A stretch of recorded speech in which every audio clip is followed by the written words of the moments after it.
Please welcome to the stage Mr. Brent Breon, who serves as Vice President of Business Development for Kaiman Energy and Blue Racer Midstream. He is also a member of the Ohio Oil and Gas Association Board of Trustees and current chair of the Midstream Committee, and will be serving as Business Session 3 moderator.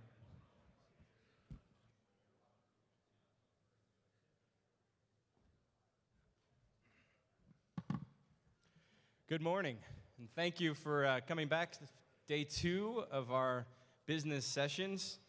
Looks like winter has returned, or at least come back for a short, maybe brief appearance again. Oil prices seem to be back on the way up after a couple days of dropping, so hopefully this will be the start of a good business session here today. Couple announcements first. Please check your cell phones. Make sure that the cell phones are on silent, and then behind you, 2 emergency exit doors. So in the case of emergency where we need to exit here quickly, we've got the 2 emergency doors behind us. I'm excited for some good presentations today, and we're going to start off with Tim Knobloch. Our first presenter will be providing an Appalachian Basin horizontal well activity overview. And I think, Tim, you said you've been doing this for about 14 or 15 years? About 15 years. Well, we're excited to have you back again. A little bit about Tim. Tim is president of James Knobloch Petroleum Consultants, based in Marietta, Ohio. He's been associated with the firm since 1997, performing reservoir analysis and economic appraisals, estimating and auditing oil and gas reserves, providing litigation support, production analysis, oil and gas appraisals, and acquisition and divestiture work. Please welcome Tim to the stage.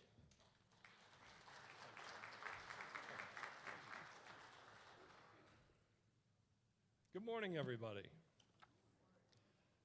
Well, you can see by the title, my whole purpose here today is really to provide an overview of the entire basin horizontal well activity, to look at the drilling, completion, production, and EUR analysis. And in the beginning, we'll also cover some mergers and acquisitions. So,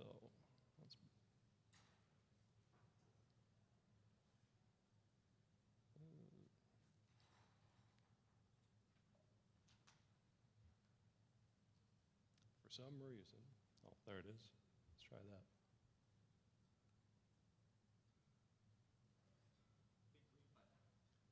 I've tried that.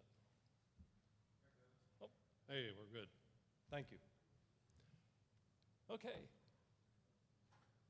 If I asked a question of most of you today, what the official slogan for the U.S. Marines is, I would hear Semper Fi, or Semper Fidelis. Well, in a movie a few years ago, Clint Eastwood was in Heartbreak Ridge, and he introduced us to the unofficial slogan of the U.S. Marines, which is improvise, adapt, and overcome. I think those 3 words kind of talk about our industry as well, that we've seen many struggles, but yet we've seemed to improvise, adapt, and overcome, and that speaks well of our industry. Another gentleman said it this way, is to succeed despite the challenges, we must plan, solve, recalculate, refocus, and think again. Then reinvent your plan, redirect your plan, and think again. I see this continually with this horizontal well development. We're continually doing that. So today's agenda, 2016 M&A summary, horizontal wells activity summary, drilling rig summary to tell you where they're at and who's doing it. Look at the EUR, BCF per 1,000-foot basin map, provide you with quick summaries by state. And then if we have time, I'll look at Belmont County a little deeper. All right. When we look at the 2016 M&As for Marcellus Shale, I've selected some of the more interesting ones, although they're all interesting. And you can see that there's a number of companies here, Rex, Rice, Statoil, Antero, Tug Hill Stone, EQT, and Alta Resources. I think the 2 things that were interesting to me was, one, it was the dollars per acre. And they're still paying a lot for premium resources. And the 2 sales that I'd like to focus on are the Rice and the Alta Resources.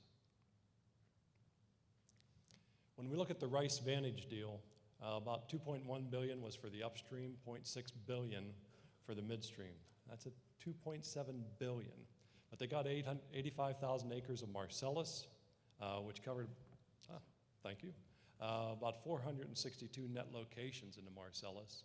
About 50% was held by production. They also got another 52,000 net acres of Utica with 113 net locations. So not a bad deal, and another 37,000 of Barnett Shale.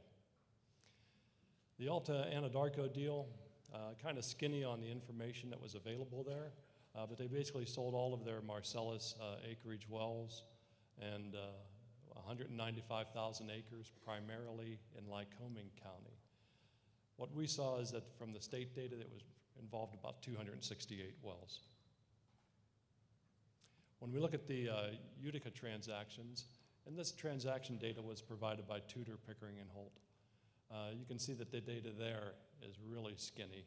A number of undisclosed, but a few names that you would recognize: Gulfport, that's Murray Energy, and Eclipse. The deal total there was just $259 million for 28,000 acres at an average of 75.70 an acre. Let's take a quick look at just the overall picture for the Appalachian Basin. And across this sheet, that's the left-hand side is the state, and we have the total amount of permits, the ones that were just permitted and nothing's been acted on them yet: spud, drilled, completed, producing, shut in, expired, and plugged and abandoned. Two things that were interesting here is that there's really not that many shut-in wells, and we didn't have that many plugged and abandoned wells. And some of those were really plugged and abandoned where they had just drilled the surface hole and never really got the whole well drilled. You'll see that Virginia really doesn't have a lot of wells there, horizontal wells, and the state of New York is missing from this total, and we all know why. The other thing is that notice the number in Pennsylvania. They are really the torchbearer for the whole number of wells and activity. I don't discount what's going on in Ohio or West Virginia, but it's Pennsylvania that's really making a lot of this gas. Just amazing. To just kind of see what's happened by year, you can see Pennsylvania there leading the top of the scale in the number of permit activity.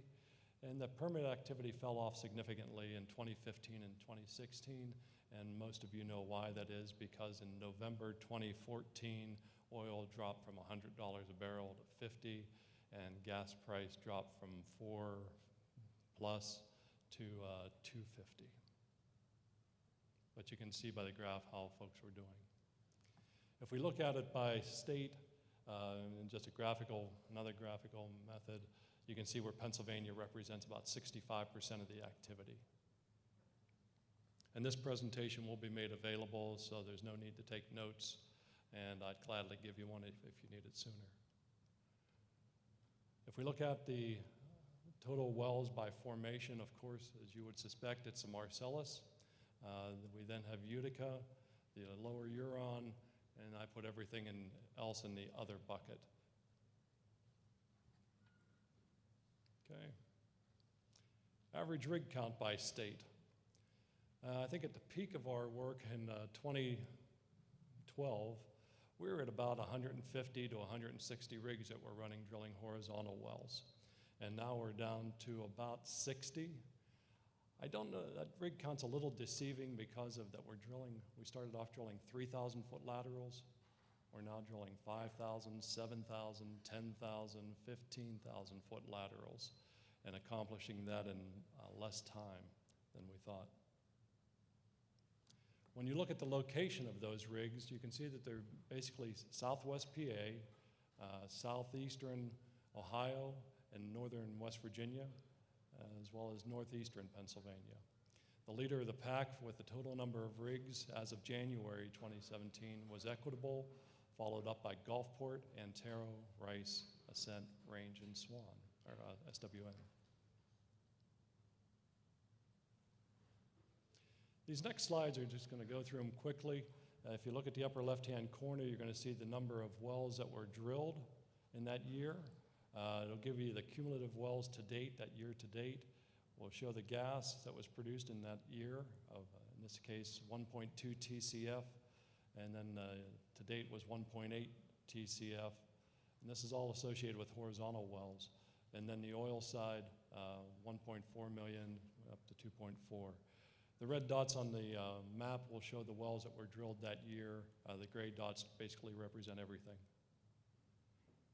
So you can see we're up to, in this case, 2.36 BCF or TCF that was produced. I won't spend a lot of time here. It's in 2014 that we really make a quantum leap, and here we are up to we produced 5.8 or 5.1 TCF. We're up to 13 TCF that we've produced, 20 million barrels of oil, and 38 million to date. 2015, up to 20 TCF and 72 million barrels, 13,000 wells. And as of 2016, these are kind of rough numbers, but we're looking at about 600 wells that were spud. And so we're up over 13,000 wells, 7.8 TCF for the year estimated, 28 TCF to date, 30 million barrels produced during the year. And for me, that's condensate and oil. And over 100 million barrels produced. We've analyzed every well that's in the Appalachian Basin, looked at the completion details, and this is really a BCF per 1,000-foot map. And there were, while it's all good, so to speak, when you look at the, even though those blue dots in eastern Kentucky are a lesser BCF per 1,000 foot, those are just lower Huron wells. They're not near as deep, and the completion costs are less. But the two things that stand out are that Southwest PA and Northeast PA. And you start looking at those wells up in Northeast PA, and I mentioned it last year, is that these wells are over 10 BCF per 1,000 foot, a number of them. Just huge wells. I had one report that I mentioned before. One well made 5 BCF in 6 months, and it's just amazing. When we look at the wells by reservoir, of course, the Marcellus Shale dominates all the activity. You can see the Utica activity. It's sparse across the top of Pennsylvania, and we have a few wells down in southwest PA and a few Utica wells in West Virginia, but not many. The lower Huron, and spotting of Burkett. I think we're going to see more Burkett wells as we move along. I'm not sure, but you guys may have seen this slide yesterday or something similar to it. But the red line represents all of the U.S. natural gas totals without Ohio, West Virginia, and Pennsylvania. And so you can see that we were cruising along at about 20 to 22 TCF per year until about 2014. And you can see where all of the U.S. natural gas really kicked up there. And it's the good and the bad about our industry. We're being very successful at drilling wells, but we've got a lot of gas. You can see it again in 2016, 7.8 TCF out of our basin. Won't spend any time here. Oil prices down, gas prices down. We're surviving. I give my prizes out this year for the longest laterals and greatest BCF.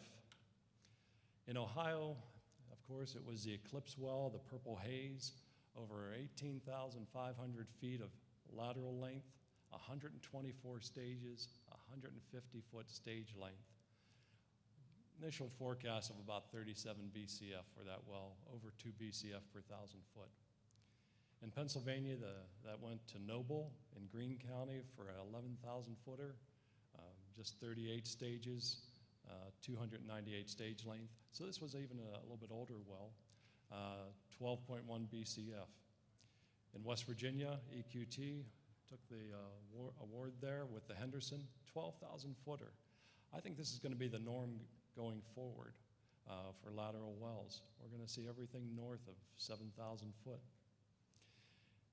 For the largest wells that I have, is for Ohio was the Warrior, and I have it cuming at 31 BCF. In Pennsylvania, it's the Pijanowski, I believe that is, and it goes to Cabot, 65 BCF for that well. And then for Antero, our analysis was for the Isaac well, 21 BCF for that 9,900 footer. Take a quick look at Kentucky. These slides will go relatively quick, but you can see most of the activity has occurred in those 5 counties of Letcher, Pike, Perry, Knott, and Lawrence. These are all in eastern Kentucky, and I would tell you that 90% of that is equitable, all lower Huron. This is the activity by year, and you can see where things again fell off in 2015. Kentucky lags about 2 years in releasing a lot of their data, but again, you can see Equitable was really responsible for most of this development. When we looked at the completions, the one difference about Kentucky is that they use a lot of nitrogen. Over all of these slides, what you're going to see is longer lateral lengths over time, shorter stage lengths, and you'll see that just about through every state that we look at.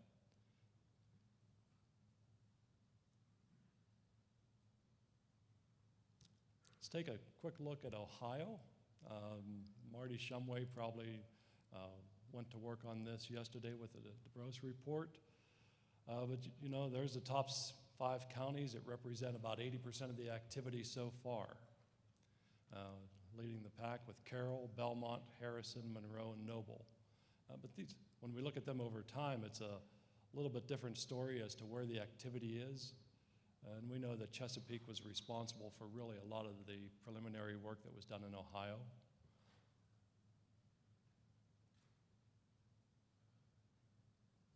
When you look at the top wells or top companies who are, the top counties, you can see the activity there and how it was so heavy in Carroll County, which was really Chesapeake for the most part.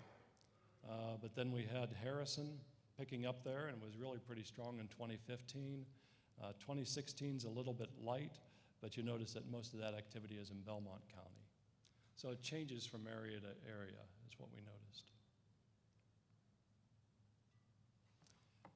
When we look at the top wells by operator, and these are wells that were spud, completed, or producing, you can see that those numbers have changed over time. But if we're talking about Antero, Ascent,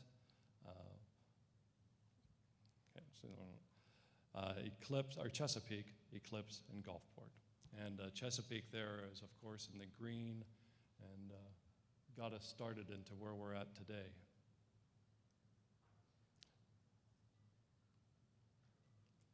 When we look at the top counties, you see that Carroll County represents, between Carroll, Harrison, and Belmont, they're over 50% of the activity. When we look at operators, Chesapeake and Gulfport, they're over 50% of the activity. In general, we're seeing a relatively small number of counties, a small number of operators who are responsible for a lot of the activity. That doesn't say a thing about what we're going to see going forward. When we look at those lateral lengths, you can see that those are increasing over time. I'll have to change my scale, I suspect, next year. We're seeing the stage length, or the number of frac stages, of course, go up. The amount of sand being pumped, it going up, and the stage lengths decreasing. Where you can see back in 2012, the stage length was about 450 feet, and now we're down to 185 feet on the average. Okay. Take a quick look at the EUR per 1,000 feet by county, and this graph maybe doesn't do it justice, but you see variations amongst the different counties and the quality of the wells. And the earlier wells that were drilled, I wonder if we might not have different numbers on the wells if we were using current technology to drill those same wells. I think the answer would be slightly different.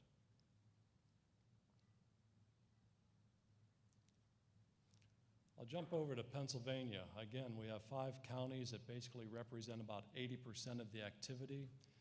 You can see that Bradford, Susquehanna, and Lycoming, those are up in the northeast, whereas Washington and Greene are down in the southwest.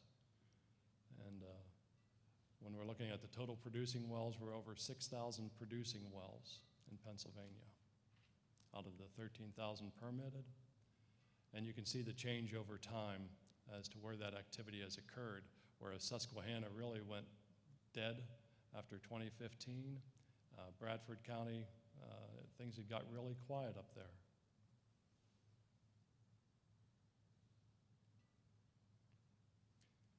Look at the number of wells, total wells that have been spud, completed, or producing by the top 5 counties, and how that changed over time. Looks like through 2012 through 2014, the graphs were about the same. It changed quite a bit there in 2015, where Washington County really kicked up, and also Greene County. You've really seen a lot of activity in Greene County, Pennsylvania, for both the Utica and the Marcellus. When we look at the top 5 operators over time as well, you can see it was Cabot, Chesapeake, Equitable, or EQT, Range, and SWN.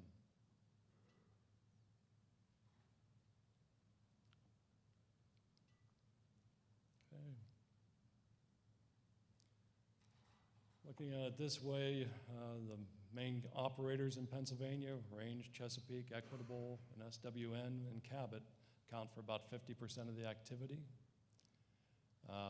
The main counties of Washington, Susquehanna, Bradford, Greene, and Lycoming, over 60% of the activity.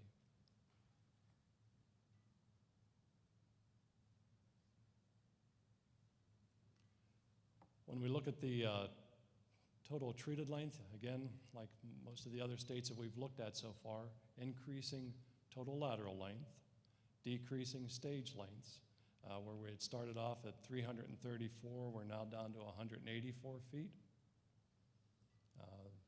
Sand concentrations, it's amazing that on the completion reports for Pennsylvania that the sand volumes aren't required to be reported. Why, I don't know. So those volumes are lacking, which is why you don't see them in really 2015 or 2016.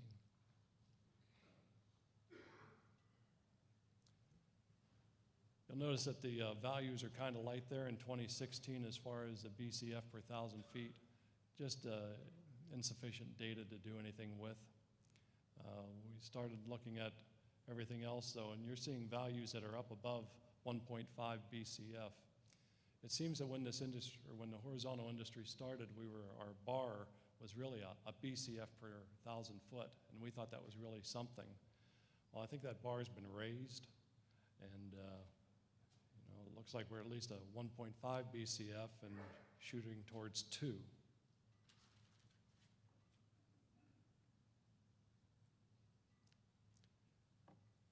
Take a look here at West Virginia.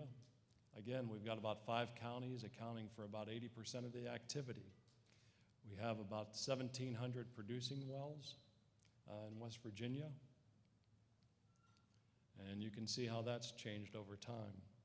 Really, one of the dominant players in West Virginia is Antero, and they're really taking advantage, and Equitable, I'd say those 2 companies.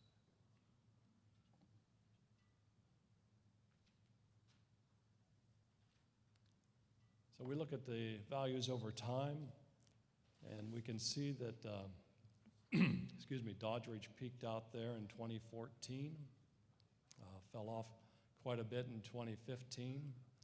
2016, we just haven't seen a lot of the completion reports roll in, so we don't have that data. And West Virginia doesn't report its production until mid-year. But you can see that those are the Doddridge, Harrison, Marshall, Ritchie, and Wetzel.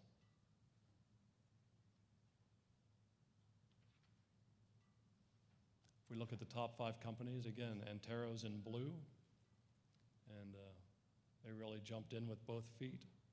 Equitable stayed busy over the years, along with Noble, SWN, and Stone, and Stone is now gone.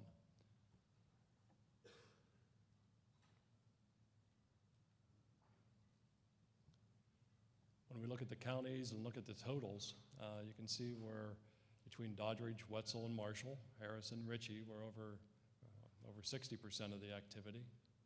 And Equitable, of course, is there at about 25%, Antero with 21%, and SWN with 11%.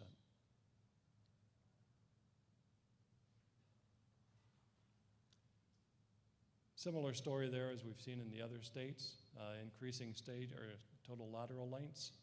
Again, I expect those numbers to go up. We're seeing more frac stages, which makes sense, and shorter stage lengths, going from 723 as an average in 2012 down to 200 feet in 2015.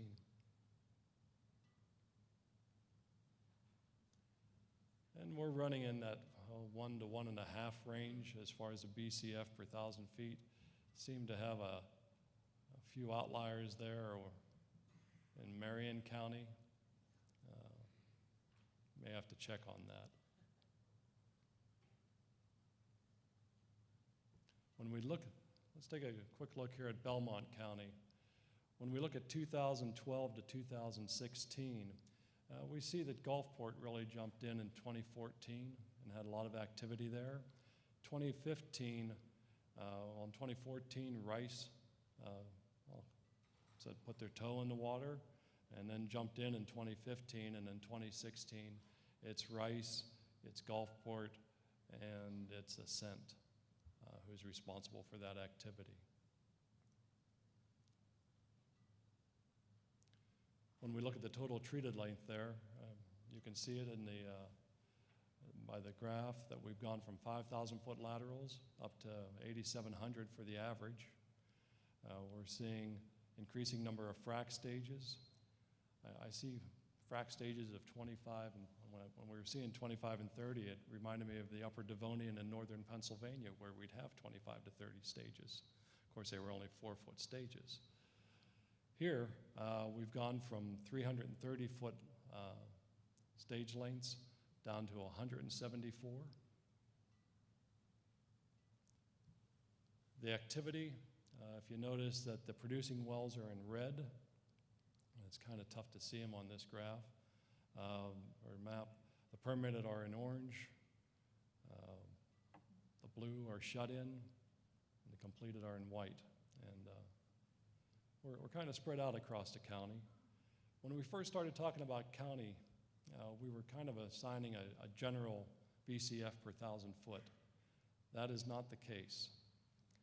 When you can look at a map like this, and this really doesn't tell the whole story because it doesn't talk about the well quality over time, but it at least points to the fact that you can see a better quality well kind of in the center of Belmont County, that they're all over 2 BCF per 1,000 foot. We seem to have, we're fading off maybe a little bit towards the east. It looks a little lighter as we headed towards the west. I think it would take a little closer look to really see what's happened there, how the wells were drilled, how they were landed, how they were completed. That would tell maybe the rest of this story. Gentlemen, I would just tell you all that it's good to see all of you here. I think really, I still say the best is yet to come, and as we move forward to still improvise, adapt, and overcome.